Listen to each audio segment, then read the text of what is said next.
నమస్తే అమ్మా. నమస్తే. మాది ఏఎస్పేట మండలం. పేరమ్మా? నా పేరు హసరత్ మొక్కుడారి హసరత్ అమ్మ. నేను 2014లో జడ్పీటీసీని.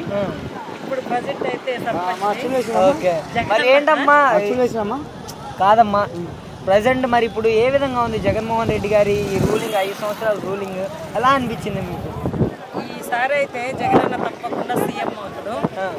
ఏ సీఎం చేయని చిన్నప్పుడు 45 సంవత్సరాల నుంచి ఇప్పటికీ ఏ సీఎం చేయని పథకాలన్నీ ప్రతి ఒక్కటి చెప్పిండు, ప్రతి ఒక్కటి నెరవేర్చిండు లాస్ట్ దాకా.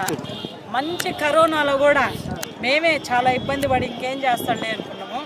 జగనన్న అంటే అభిమానమే మాకు, అయినా కానీ ఏం చేస్తాడు అనుకున్నాం. అలాంటప్పుడు కూడా ఫ్రీగా ప్రతి ఒక్కరికి భీమిచ్చి ప్రతి ఒక్కరిని నిరుపేదల్ని కాపాడుతూ వచ్చిండు. చెప్పిన పథకాలన్నీ తప్పకుండా అమ్మఒడి కానీ, వైఎస్ఆర్ చేతి కానీ, మగ్గం వాళ్ళకి కానీ, ఆటో వాళ్ళకి కానీ, ప్రతి ఒక్కటి రుణమాఫీలు కానీ, రైతు భరోసా కానీ, ప్రతి ఒక్కటి చెప్పినవన్నీ తప్పకుండా చేసిండు. తప్పకుండా సీఎం అవుతాడు. ప్రతి ఒక్క పేద గుండెల్లో జగనన్నే ఉన్నాడు. అంటే ఎందుకని ఎమోషన్ అవుతున్నారు? జగన్ గారి గురించి మాట్లాడుకుంటే మీరు ఎందుకు ఎమోషన్ అవుతున్నారు? చేసిండు. ఒకసారి ఫస్ట్ బాగా టీడీపీ మేము అయితే 50,000 లేని పరిస్థితి మాది. అయితే మా నాన్నగారికి బాగలేకపోతే నారాయణ హాస్పిటల్లో చేర్చి 50,000 అప్పటికప్పుడు కట్టమన్నారు. కిడ్నీలు ప్రాబ్లం అయినాయి. అప్పటికప్పుడు 50,000 కట్టమంటే నా దగ్గర లేవు, 10,000 ఉన్నాయి. సరే మా పొలమైన గిరి పెట్టేసి తెచ్చి కట్టడం అనుకుంటే అప్పుడు జగనన్న వాళ్ళ నాన్న సీఎంగా ఉండి అప్పుడు మా నాన్నకి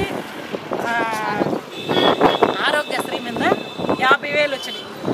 అప్పటి నుంచి నాకు కాంగ్రెస్ అంటే చాలా అభిమానం. నిరుపేదల పాలన వాళ్ళు అని కాంగ్రెస్ అన్నా కానీ, జగన్ అన్నా కానీ చాలా అభిమానం. అప్పటి నుంచి ఇప్పటి వరకు కూడా అలానే ఉన్నాము.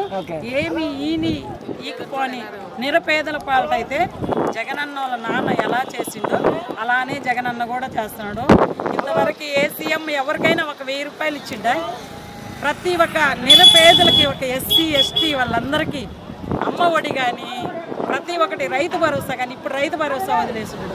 నిరుపేదలకు కూడా రైతు భరోసా 45 సంవత్సరాలు అంటే ప్రతి ఒక్కరికి వస్తున్నాయి. ఏ సీఎం ఇవ్వలేదు కదా. ఓటు అప్పుడు వస్తాడు, 1,000 రూపాయలు ఇస్తారు, ఓటు వేయించుకుంటారు, పోతారు. మనకి ఇప్పుడు ప్రతి ఒక్క పేదలు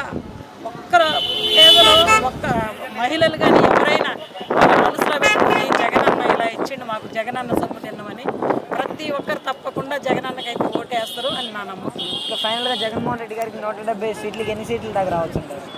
175కి 175 వస్తాయని మా కళ.